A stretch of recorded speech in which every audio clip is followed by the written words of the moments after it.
The wind came off the plains like a restless spirit, carrying with it the sharp sting of dust and the ghostly cry of coyotes. The horizon burned orange under a sun that refused to set, as if the whole world were caught in the fevered pause before nightfall. Men and women out here had learned to bend their spines beneath that heat. But it was not mercy that made them endure. It was necessity, a hard bargain between flesh and frontier. Darlin had lived through harsher seasons than most women her age. Folks said she had the look of someone older. Though her years numbered scarcely 20, her eyes carried a storm, deep and gray like rain that refused to fall. Her lips knew silence better than laughter, though sometimes, when the lantern flame caught her right, you could almost imagine the girl she had been before life made her tough. They called her Darlin, not because she was sweet, but because no one dared speak her real name aloud anymore. Her past clung to her like the lingering smell of gunpowder after a shootout. Unshakable, sharp, unforgettable. There had been whispers of a husband once, a cruel man with a quick hand and a quicker temper. Whispers of nights spent praying for dawn, until dawn itself brought only more torment. Yet here she was now, standing barefoot on the warped boards of a frontier porch, staring out over land that did not yet belong to her but might if she had the grit to claim it. The mail-order contract folded in her satchel promised her a new life, a husband who was not a stranger but still unknown, and a chance at safety. But the West rarely dealt in safety. It dealt in trials. His name was Colt McGraw, a rancher, broad-shouldered, his skin baked dark by sun and labor. They said he had killed 3 men in his youth, though no lawman had ever pressed charges. His cattle ran across miles of parched earth, and though the herd was strong, the man himself carried a quiet hunger that had nothing to do with beef or money. He was searching, though he might not admit it, for the warmth of someone who could stand beside him without fear. Their meeting was not the stuff of fairy tales, but of dust and sweat. She stepped off the wagon with her throat parched and her dress clinging to her back, the road from Missouri long and merciless. He waited, hat pulled low, shirt undone at the collar where the heat had driven him nearly to madness. The first words they spoke were plain enough. "You're Colt," she said, her voice dry as the dust. "And you're the woman who signed her name in ink and promise," he answered. What neither said aloud was that the air between them sparked, heavy with need and mistrust. They were strangers bound by paper, yet already fate pressed them closer than either was ready for. That night, in the suffocating dark of a cabin that smelled of pine and sweat, she saw him strip his shirt after a day's toil. The lantern lit the ridges of muscle, glistening with the effort of work. And for the first time in years, her body remembered want. Instead of fear, she reached out reckless, tasting the salt of him against her tongue. He groaned, a sound raw enough to strip away the armor he had carried through years of ranch wars and long, lonely winters. In that sound was surrender, a breaking open of a man who had sworn never to be broken again. But passion in the West was never simple. Behind every stolen breath lay danger. A rival rancher, Mason Keller, had been circling Colt's land like a vulture. There were debts to pay, cattle rustlers whispering in the sagebrush, and a sheriff too blind or too crooked to keep peace. Darlin had not yet unpacked her satchel before she realized she had stepped not into safety, but into the heart of another storm. Still, in Colt's arms, she found something she thought she had lost forever. The promise that pain could be washed clean, that maybe, just maybe, redemption was not a fantasy but a fire waiting to be fed. The West would test them. Survival would demand blood, tears, and choices no scripture could ever bless. But that first night, as he lost himself in her warmth and she tasted freedom disguised as flesh, they believed, if only for a moment, that love could be forged in the furnace of desperation. And when the coyotes howled under a swollen moon, Darlin whispered into the sweat-damp hollow of his chest, "Don't you ever let me go." He did not answer with words. He answered with the strength of his arms around her, as though he already knew the frontier would try to tear them apart. Morning came with the cry of a restless rooster and the smell of earth after a night breeze. Colt rose before the sun, as ranchers did, but something in him felt changed. He was used to waking to the creak of old boards and the lonely silence of an empty house. Now there was the sound of another body breathing, soft and steady, wrapped beneath a quilt he had kept folded at the foot of his bed for years without reason. It startled him, that small reminder of how quickly a man's life could tilt from solitude into something almost unbearable in its tenderness. Darlin stirred as he moved about, pulling on boots, fastening his belt. his broad shoulders catching what little gray light filtered through the cracks in the shutters. She watched him without speaking, studying the lines of his body as though memorizing the shape of her new life. He had the quiet strength of a man who had carried burdens too heavy for most, and in the stillness, she found herself aching, half with fear, half with desire. The day demanded its due. Cattle waited to be driven to water. Fences needed mending, and the endless dust showed no mercy. Colt led her outside, where the ranch stretched wide and wild, bordered by scrub and distant hills. His land was rich in promise but fragile, always at risk of drought, rustlers, or the greedy hands of men who saw fortune where Colt saw only survival. It wasn't long before a rider appeared at the far ridge, silhouetted against the newborn sun. Darlin shaded her eyes with a trembling hand. Colt stiffened before she even asked who it was. "Mason Keller," he muttered, his jaw tightening. "Come to sniff around again." Mason was everything the West bred when it stripped a man of conscience. Tall, sharp-eyed, his clothes too fine for an honest cattleman. He owned the ranch across the valley, though half his herd had been stolen and everyone knew it. Mason's fortune had been built not by sweat, but by the misfortune of others. Debts called in, neighbors ruined, widows forced to sell land for pennies.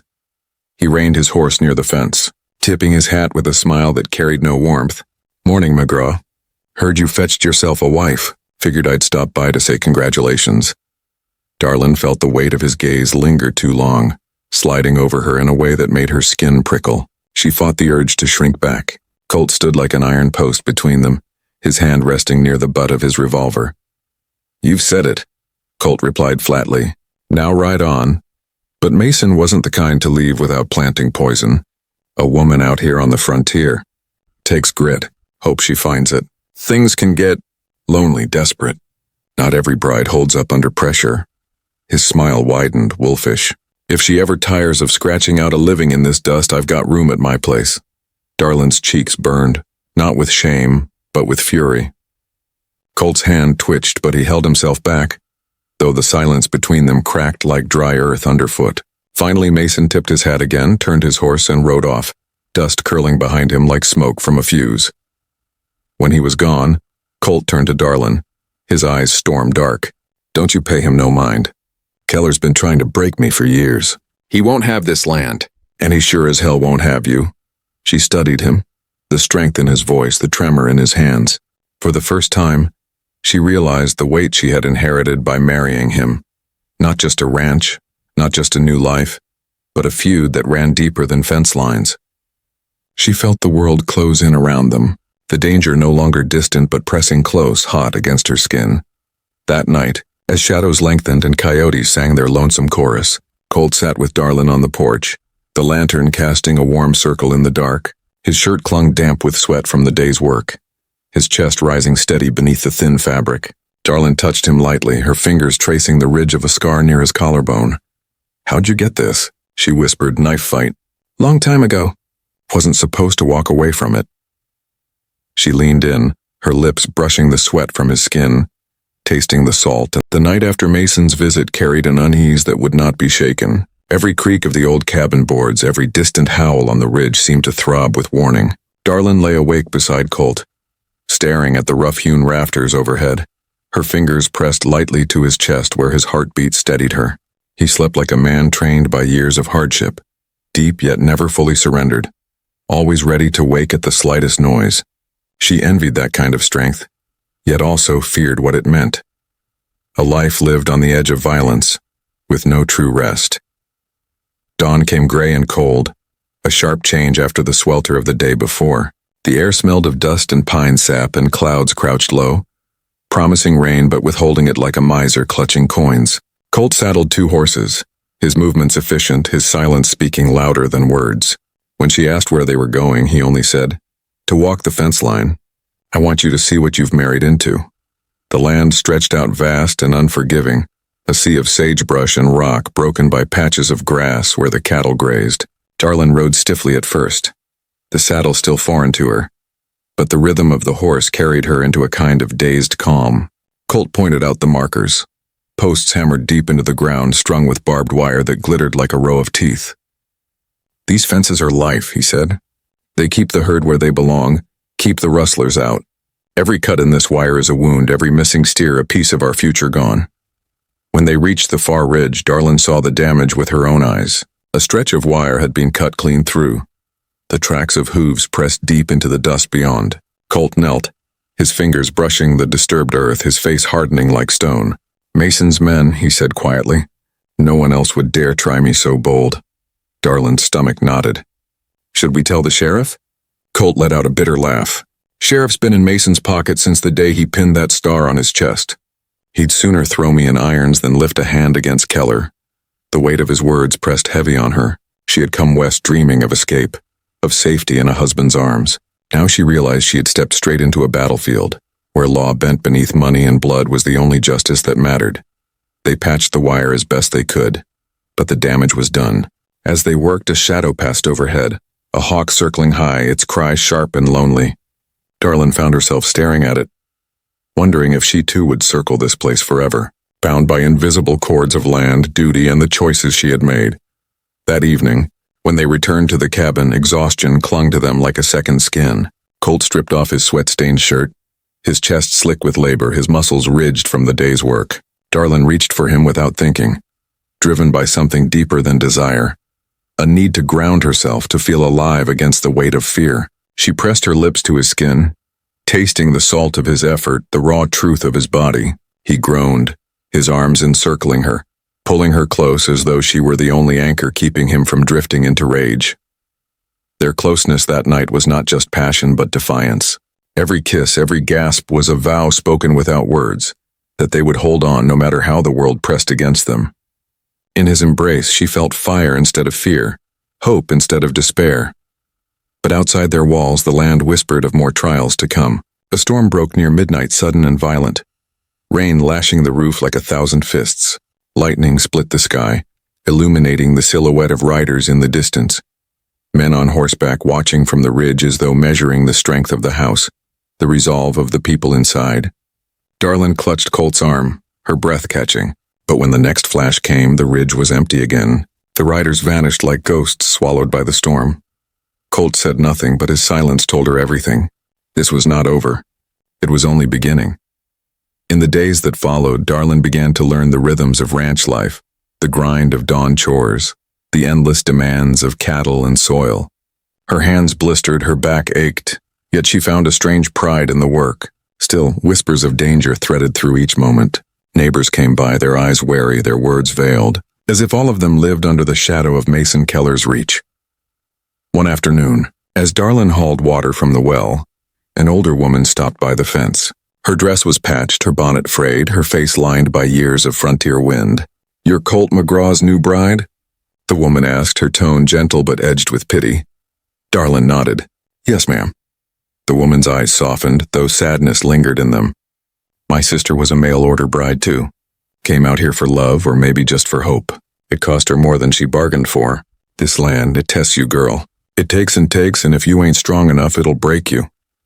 Darlin swallowed hard, her hands tightening around the bucket handle. "I've been broken before," she said quietly. "I won't be again." The woman studied her a moment longer, then gave a slow nod. "Then maybe you'll make it." She turned, walking away into the gathering dusk, leaving Darlin shaken but strangely resolute. That night, when she lay against Colt's chest, listening to the slow thunder of his heart, she whispered, "They think I'll break." He tilted her chin, his eyes dark and certain. "Let 'em think what they want. You're stronger than they'll ever know. I see it every time you look at me." Darlin closed her eyes, pressing her lips against the salt of his skin. And for the first time since she stepped off that wagon, she truly believed him. The storm that had broken over the ridge left the world sodden and strange. The ground was soft with mud, the air heavy with the lingering scent of wet earth and smoke. Darlin woke before dawn, the cabin shrouded in a damp silence, and for a moment she believed peace had returned. But the peace was thin, fragile as glass. Colt's bed was empty beside her, the imprint of his body still warm, and she knew he had risen early, not from habit, but from worry. Outside, she found him standing at the fence line, a rifle slung across his back, his eyes fixed on the horizon where the mist still clung. The morning light carved the hard lines of his face, making him look more like a sentinel than a man. He did not turn when she approached, but his voice was low, steady. "They were out there last night, watching, testing me. Testing us. Darlin wrapped her shawl tighter around her shoulders, the damp chill cutting through her bones. You saw them clear? As clear as I see the truth of it now. Keller's done with threats. Next time he comes, it won't be words. It'll be bullets and blood. The day passed in uneasy silence. Colt worked with the cattle, moving them to higher ground where the storm's floods hadn't swallowed the grass. Darlin busied herself with chores, scrubbing, mending, baking bread until her arms ached. Anything to drown out the gnawing fear. But beneath the rhythm of daily work, her mind replayed the image of riders silhouetted against lightning, waiting like wolves in the dark. It was near sundown when trouble finally came. The sound of hooves carried across the valley. Too many to be neighborly. Colt emerged from the barn, shotgun in hand. His eyes flashed. Then Mason raised his hand, signaling his men back. Not tonight, he said softly, his voice dripping venom. But this ain't done, McGraw. You can't stand alone forever. And when you fall, I'll be there to pick up the pieces. He mounted his horse, turning away, his men following like shadows. Their laughter echoed across the valley as they rode off, leaving behind the stench of smoke and menace. Darlin's knees nearly gave beneath her. Colt caught her, his arms iron around her trembling body. She pressed her face to his chest, the fabric of his shirt damp with sweat, the pounding of his heart wild beneath her lips. He kissed the top of her head, fierce and desperate. I'll keep you safe, he swore. God help me, I'll keep you safe even if it costs me everything. That night they sat by the fire, the cabin walls trembling with the wind outside. Colt laid his rifle across his knees, never letting it stray far from reach. Darlin curled against him, her hand pressed to the scarred muscle of his chest, her lips brushing away the sweat that clung to his skin. He groaned, his body answering her touch, but beneath the hunger was something deeper. Fear, love, defiance, all tangled into one. Their passion burned hot, but it was no longer just desire. It was a vow, a cry into the storm, that they would cling to each other no matter how the West tried to tear them apart. And when their breathing slowed, when the fire sank low, they lay together in silence, listening to the night, waiting for the next strike to fall. For in the American West, love was not a shelter but a weapon, and the world outside their door had already chosen to test its strength. The days after Mason's threat dragged like wounded animals, limping forward with no promise of safety. The ranch seemed quieter, but it was not the quiet of peace. It was the quiet of men holding their breath, of wolves waiting just beyond the tree line. Colt moved through each hour with the taut focus of a man expecting war. His rifle never strayed far. His eyes never stopped scanning the ridges, and every sound in the brush made him stiffen. Darlin felt it too. She had come to the West believing her courage had already been tested. Years of abuse behind her, the long and lonely road to a stranger's home. But now the true trial began. She learned to load a revolver with shaking hands under Colt's watchful gaze, her palms sweating as the weight of the weapon settled into them. She chopped wood until blisters formed, kneaded bread until her arms shook, hauled water until her back ached. Every task hardened her, as if the land itself were shaping her into someone new, someone unbreakable. Yet at night, when the work was done and the shadows closed in, she clung to Colt as though her body alone could shield him. He would strip off his sweat-soaked shirt, his skin glistening from the day's toil, and she would press her lips to him, desperate to remind them both they were more than the violence circling outside.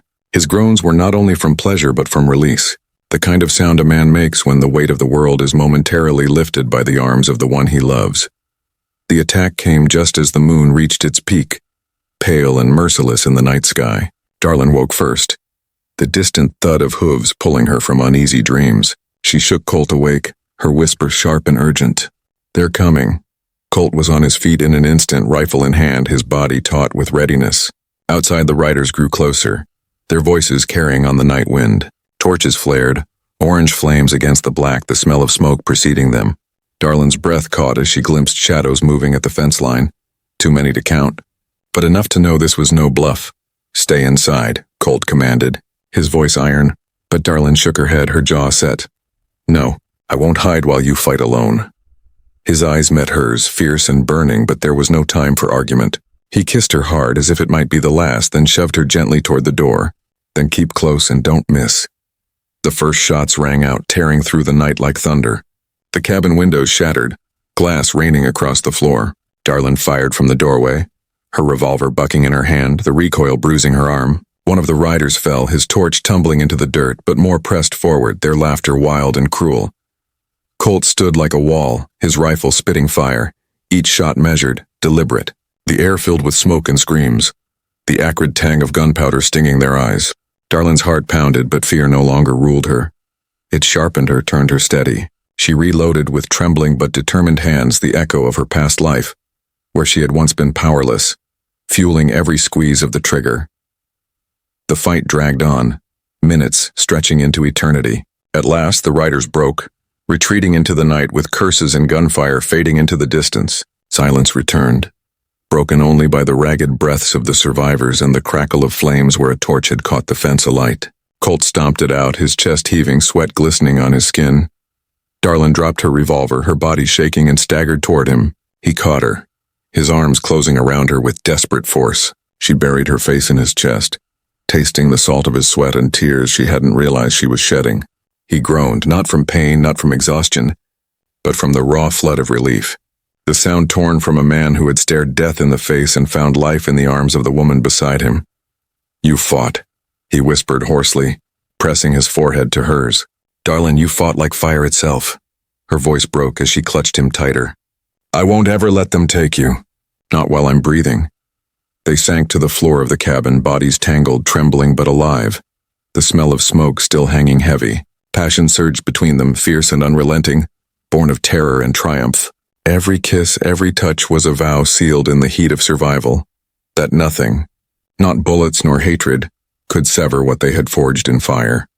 Outside, the plains stretched endless and silent, but the battle was far from over. Mason Keller had tested their strength and found it formidable, yet men like him did not retreat forever. The West would demand more blood before it yielded peace. But in that moment, with Colt's arms wrapped around her and his heart pounding beneath her lips, Darlin believed they could endure anything.